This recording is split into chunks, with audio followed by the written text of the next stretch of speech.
On Iraq, books have been written, as you know, many, many books, documentaries have been made about how intelligence was incorrectly analyzed and cherry-picked to build an argument for war. And memos from that time do suggest that officials knew there was a small chance of actually finding weapons of mass destruction in Iraq. Well, wait a second. What? There's some things that seem to suggest that in the build-up to the actual war, that there was some doubt about that. Wouldn't you say? No.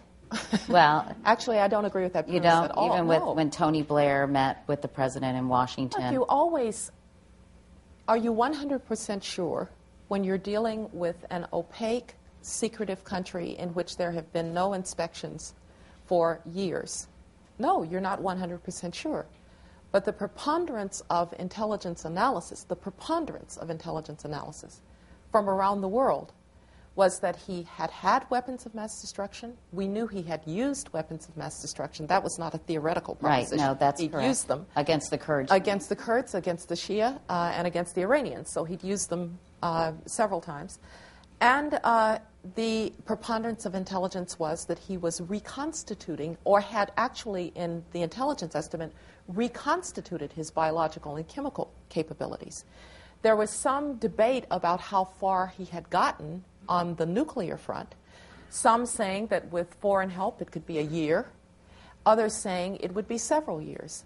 So, no, it's simply not the case that there was, if you're in a position of decision-making, evidence to say that it was likely that he did not have weapons of mass destruction. Now, what we found is that he was indeed breaking out of the constraints that had been put there. We all know the scandal of oil for food. That he was not as far along in that reconstitution as the intelligence had suggested. But the idea that somehow Saddam Hussein was not pursuing or was never going to pursue weapons of mass destruction, I think, is as misplaced as an argument that he had fully reconstituted. Well, if there weren't ultimately weapons of mass destruction found, what was then the rationale for war? Without that, is there another rationale other than the world is better off without Saddam Hussein? Well, that's a pretty good rationale, but let me go back to the premise, the question. In the absence of weapons of mass destruction, what was the? It's true that that what you know today can affect what you know and do tomorrow, but what you know today cannot affect what you did yesterday.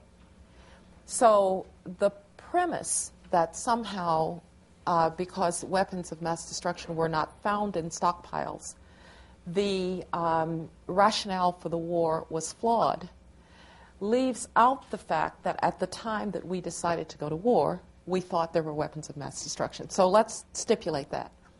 Now, we didn't worry about weapons of mass destruction, particularly in the hands of Russians. The Russians had 100 times the weapons capability of Saddam Hussein. The problem was that Saddam Hussein had taken the world to war in really destructive wars twice, Iran and the Gulf War in 91, dragged us into conflict again in 98, as President Clinton had responded to the problem there, violated repeatedly Security Council resolutions. The efforts that we were making to keep him in his box, whether it was oil for food or or trying to keep his air forces on the ground through flying no-fly zones, he was shooting at our aircraft every day. He still refused to acknowledge that Kuwait was an independent country, and so on and so on. This was the most dangerous tyrant in the middle of the Middle East. And he had repeatedly flaunted the efforts of the international community to control him after 91. And so I think there is an argument that in those circumstances, getting rid of Saddam Hussein is a very good thing. So absent of the presence, or if you had known at the time that Iraq wasn't as far along with its weapons program as it ultimately turned out to be, would all of those other things you mentioned provide rationale for the war?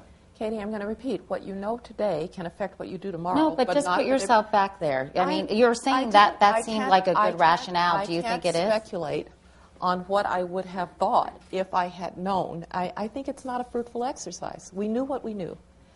And we made the decisions based on that intelligence and that knowledge.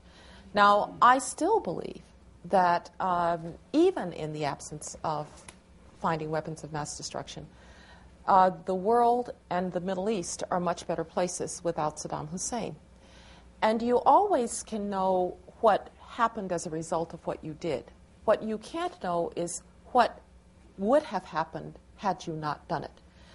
The Iraq that we are talking about today, our debate about Iraq today, our concerns about Iraq today, are of course about continuing violence. But the conversation is whether Shias, Sunnis, Kurds can, within their new democratic institutions, form the first multi-confessional democracy in the Arab world.